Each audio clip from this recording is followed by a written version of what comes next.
ஆண்டவராய் இயேசு கிறிஸ்துவின் நாமத்தில் உங்கள் அனைவருக்கும் எனது வாழ்த்துக்களை தெரிவித்துக் கொள்கிறேன். கர்த்தர் உங்கள் ஒவ்வொருவரையும் ஆசீர்வதிப்பாராக. இந்த காணொளி வாயிலாக உங்களை சந்திப்பதிலே மிகுந்த மகிழ்ச்சி அடைகிறேன். நான் உங்கள் செந்தில்குமார். இந்த 2024 மே மாதம் 8ஆம் தேதியிலிருந்து சிறுவர் ஊழியங்களை ஆரம்பிக்கிறோம். கோடையில் சிறுவர்கள் கொண்டாட்டம் என்கிற தலைப்போடு கூட இந்த ஊழியத்தை நாங்கள் ஆரம்பிக்கிறோம். குறிப்பாக இதுவரைக்கும் சிறுவர் ஊழியம் நடைபெறாத கிராமங்களிலே சென்று அந்த சிறுவர்கள் மத்தியில் கர்த்தருடைய ஊழியத்தை செய்ய நாங்கள் திட்டமிட்டிருக்கிறோம். பிரியமானவர்களே, சிறு பிள்ளையினுடைய மனதிலே நாம் விதைக்கக்கூடிய அந்த வசன விதையானது அது வாலிபத்தில் பிள்ளைகளோடு கூட வளர்ந்து அது வாலிபமாகி அநேக மக்களுக்கு அது பலன் கொடுக்கக்கூடியதாக இருக்கும். ஆகையினாலே அந்த இருதயமாகிய அந்த நிலத்தில், சிறு குழந்தையினுடைய இருதயமாகிய அந்த நிலத்தில் அந்த விதையை விதைக்க திட்டம் பண்ணி இருக்கிறோம். கர்த்தர் மிக பெரிய விளைச்சலை கட்டளையிடுவார். அந்த குழந்தைகள் எதிர்காலங்களிலே இந்த உலகத்தின் சகலவிதமான தீமைகளுக்கும் விலகி கர்த்தருடையவர்களாக வாழ வளர அந்த அடுத்த தலைமுறை மிகுந்த ஆசீர்வாதமான தலைமுறையாய், நல்ல ஒரு தலைமுறையாய் உருவாக அது காரணமாக இருக்கும். அதனால் சிறுவர் ஊழியம் என்கிறது மிக ஒரு கனமான ஊழியம், கவனமாய் செய்யக்கூடிய ஊழியம், பாரத்தோடு செய்யக்கூடிய ஊழியம்.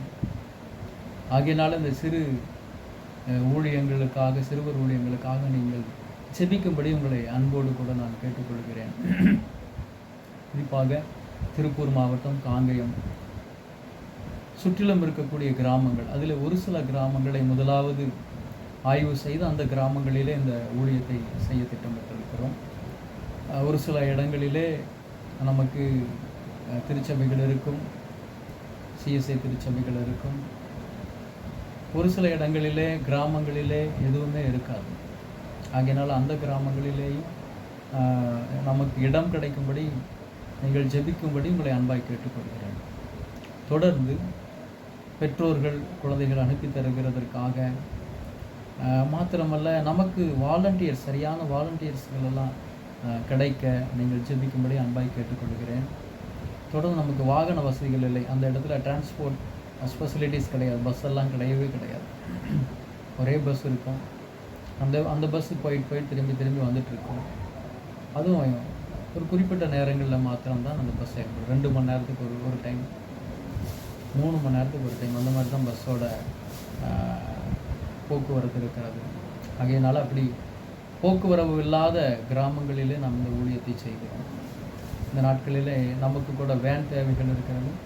ஒருவேளை கர்த்தருக்கு சித்தமானால், ஆண்டவர் யாராகிலும் உள்ளத்தில் இடைப்படுவாரானால் இந்த ஊழியத்திற்காக நல்ல ஒரு வாகனம் கிடைக்க செபிக்கவும், உங்களால் முடிந்த பொருளாதாரங்களை கொடுத்து உதவும், அல்லது யாராகிலும் இந்த ஊழியத்திற்காக நான் வாகனத்தை கொடுக்கிறேன் என்று மனப்பூர்வமாய் ஆண்டவர் உங்களோடு பேசினால் எங்களுக்கு ஒரு நல்ல ஒரு வாகனத்தை கொடுத்து உதவும்படி கூட நான் அன்பாய் தாழ்மையாய் கேட்டுக்கொள்கிறேன்.